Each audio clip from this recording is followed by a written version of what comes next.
येतो का? चल कुठं येऊ सांगा.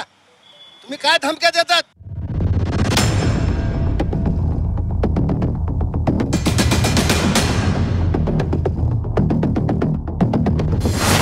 प्रकाश महाजन आणि राणेंमध्ये वाद पेटला.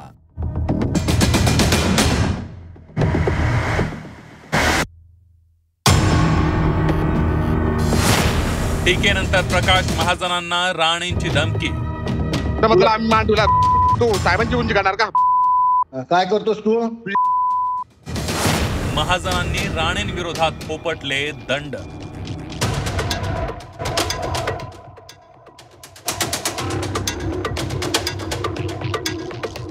राज्यात ठाकरे बंधूंच्या युतीची जोरदार चर्चा सुरू आहे.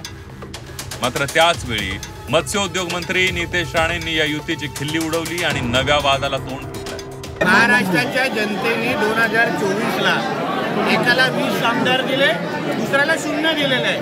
भरपूर ताकद आहे. आम्ही एवढं घाबरलोय की आम्हाला झोप लागत नाही. माझ्या साहेबाची राजकीय शक्ती, राजकीय अवकात कुत्सितपणे काढली. मला एका प्रसार माध्यमानं विचारलं तर मी सांगितलं मी त्यांच्याकडे लक्ष देत नाही, कारण त्यांची राजकीय उंची तर नाही, खोली तर नाही आहे.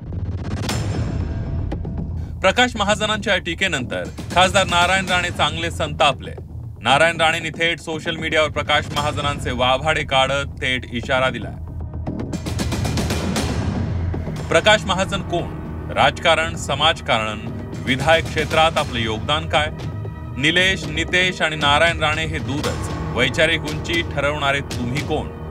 तुम्ही लायकीपेक्षा जास्त बोलत आहात. परत बोलला तर उलट्या करायला लावेल. इतकंच नाही तर राणे समर्थकांनी प्रकाश महाजनांना धमकावल्याची ऑडिओ क्लिपही व्हायरल झाली. मांडूला तू साहेबांची उंची करणार का?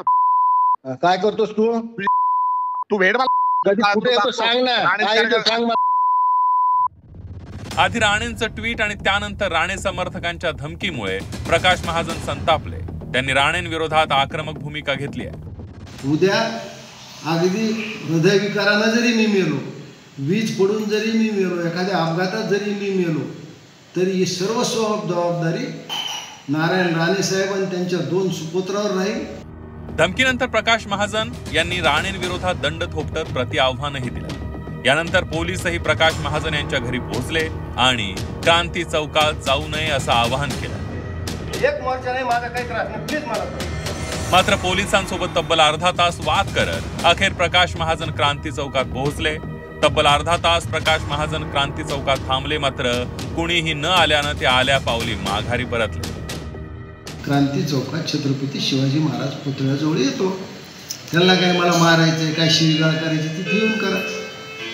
ते म्हणत असले ते मी कणकवलीत येतो.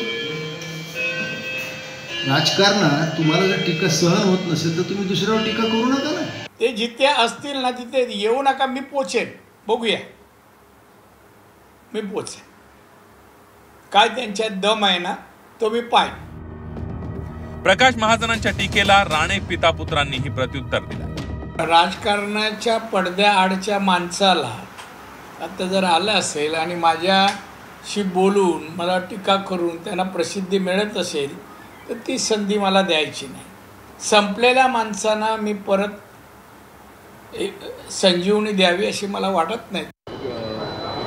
प्रकाश महाजन, आम्ही फक्त स्वर्गीय प्रमोद महाजनजींना ओळखतो, त्यांच्या कुटुंबियांना ओळखतो. बाकी चिरीमिरी लोकांना आम्हाला काय ओळखत नाही. हो, आता तुमचं इतकं राजकीय अधपतन झालं की माझ्यासारखा पडद्याआड गेलेल्या संपलेल्या माणसाला दिल्लीत बसून तुम्हाला धमकी द्यावी लागते की मी कुठं येऊ. या बाबा, जिथे येताल तिथे या. नारायण राणे तर टीका करतायत, नितेश पण म्हणतायत की चिरीमिरी माणसावर बोलायचं नाही. मान्य मला जे लक्षात ठेवतात ते खूप मोठी माणसं आहेत. मी आहात कोण? कुणीच नाही. मी राजसाहेबाचा एक साधा सैनिक आहे. राणेंविरोधात पोलिसात तक्रार देणार असल्याचं प्रकाश महाजन यांनी म्हटलंय. त्यामुळे आगामी काळात राणे विरुद्ध प्रकाश महाजन संघर्ष निवळणार नसल्याचे चिन्ह आहे. संभाजीनगरहून विशाल करोळेसह ब्युरो रिपोर्ट, झी 24 तास, मुंबई.